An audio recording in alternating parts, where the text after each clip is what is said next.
La pluie ne tombait pas ce soir-là. Elle saignait. Sur les toits de chaume d'Obéier, sur les visages levés des anciens, sur les tambours laissés muets dans les huttes, c'était un sang noir et lourd qui tombait du ciel comme un avertissement des Ariwa, les esprits anciens. Tous savaient ce que cela signifiait. Quelqu'un, quelque part, avait brisé un serment ancien.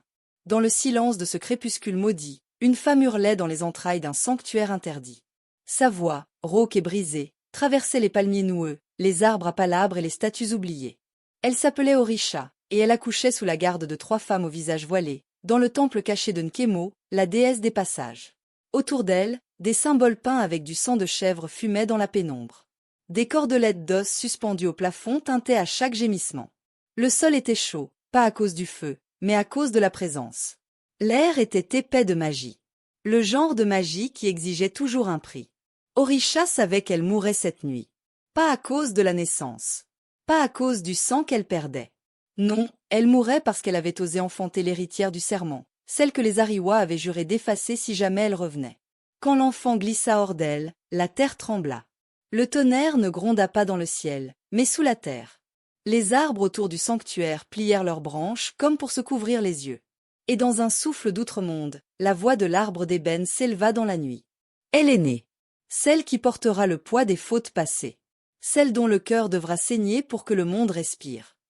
Les 3 femmes voilées reculèrent d'un pas. Le nourrisson ne pleurait pas. Ses yeux ouverts fixaient le plafond avec une intensité glaçante. Sur sa poitrine, une marque noire dessinait un motif ancien, 2 spirales entremêlées, encerclées par une larme. La prêtresse la plus âgée, d'une voix cassée, murmura. Ayaba. Ainsi sera-t-elle nommée. L'exilée. L'élue. La condamnée. Orisha, haletante, sourit malgré la mort qui l'emplissait. Protège-la. Protège-la de sa propre lumière. Puis elle rendit l'âme, les yeux grands ouverts, figée dans l'effroi d'avoir vu ce que deviendrait sa fille. À l'autre bout du royaume, à des lieues du sanctuaire, un jeune garçon s'entraînait à manier une lance de bois. Il s'appelait Ekun, fils d'aucun nom, élevé par les sages du village d'Ituka après le massacre de sa famille dans une attaque mystérieuse. Il ne parlait presque jamais. Ses yeux, sombres et intenses, étaient ceux d'un adulte dans le corps d'un enfant. Cette nuit-là, alors qu'il levait les yeux vers le ciel sanglant, un frisson parcourut sa colonne. Il ne le savait pas encore, mais son destin venait d'être enchaîné à celui d'une enfant née dans le sang et la prophétie. Dans le palais royal d'Obéier, la reine Morowa tordait un tissu entre ses doigts, debout face à la fenêtre de jade qui donnait sur la grande forêt d'Akano. Son cœur battait plus vite que les tambours de guerre. Elle sentait que quelque chose venait de naître. Quelque chose qu'elle croyait avoir enterré 20 ans plus tôt. Elle murmura pour elle-même, comme une prière ou un aveu.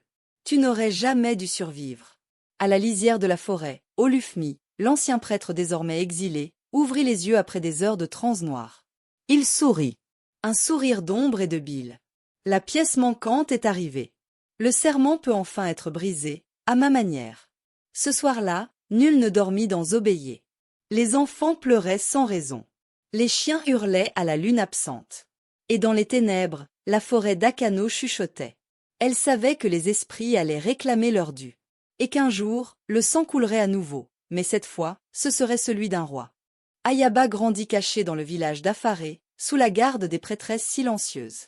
Elle n'a pas de miroir. Son visage ne lui appartient pas. Elle sait juste qu'elle est celle qui ne doit pas être vue. Chaque nuit, les arbres parlent dans son sommeil, et parfois ses yeux deviennent entièrement noirs. Ekun, lui, devient adolescent à Ituka.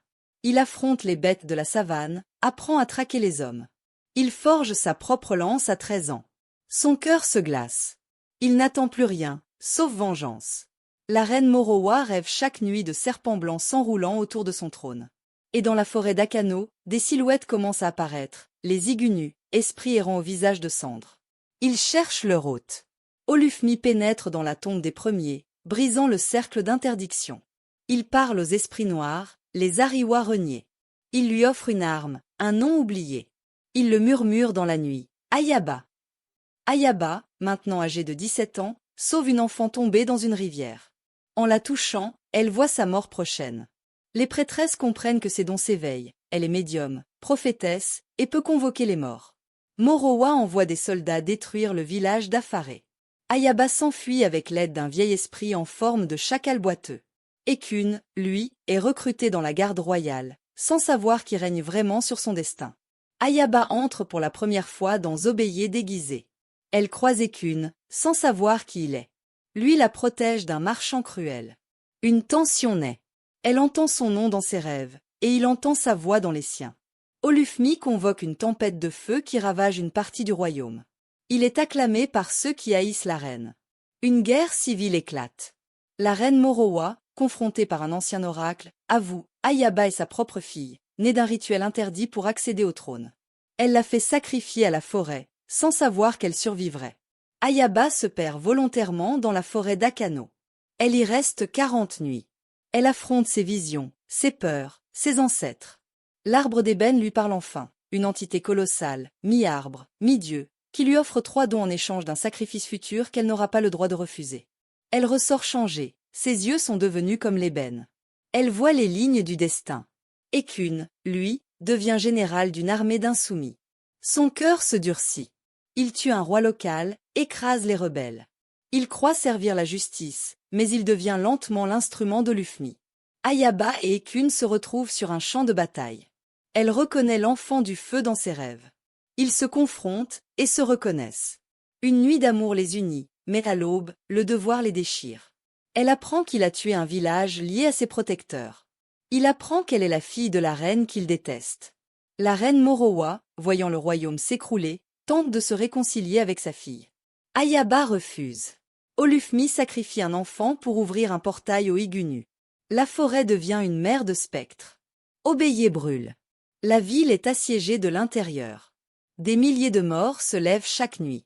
Le peuple croit qu'Ayaba est la cause, alors qu'elle tente de sauver ce qu'il reste. Ekun affronte Olufmi mais ne parvient pas à le tuer. Il est marqué par une malédiction qui le ronge de l'intérieur. Ayaba apprend le dernier secret. Le serment de l'ébène est un pacte ancien. Pour briser la malédiction du royaume, une descendante de la lignée royale doit mourir volontairement sous l'arbre d'ébène. Elle accepte. Mais il faut qu'un sang ennemi l'accompagne. Ayaba retrouve Ekun une dernière fois. Elle lui avoue tout, qui elle est, ce qu'elle doit faire, ce qu'ils auraient pu être. Il refuse. Il veut qu'il s'enfuit. Mais il comprend qu'elle est le seul espoir. Dans la dernière nuit, sous l'arbre d'ébène illuminé par les feux célestes, elle s'agenouille. Ekun plante la lance. Il pleure. Elle le remercie. Le sol s'ouvre. L'arbre chante. Les ariwas sont apaisés. Le ciel s'éclaircit. Les morts retombent en poussière. Ayaba est morte. Ekun erre comme une ombre. Il porte ses cendres dans une calebasse nouée à sa taille. Il n'a plus de maison. Plus de nom. Il devient une légende silencieuse que les enfants craignent mais que les mères bénissent. La reine Morowa se suicide. Le trône est abandonné. La forêt d'Akano se referme, interdite à jamais. 100 ans plus tard, un enfant naît avec des yeux d'ébène dans un village lointain. Les prêtresses se mettent à hurler. Et sous la terre, l'arbre d'ébène respire lentement. Le serment n'était pas brisé. Il avait simplement changé de forme.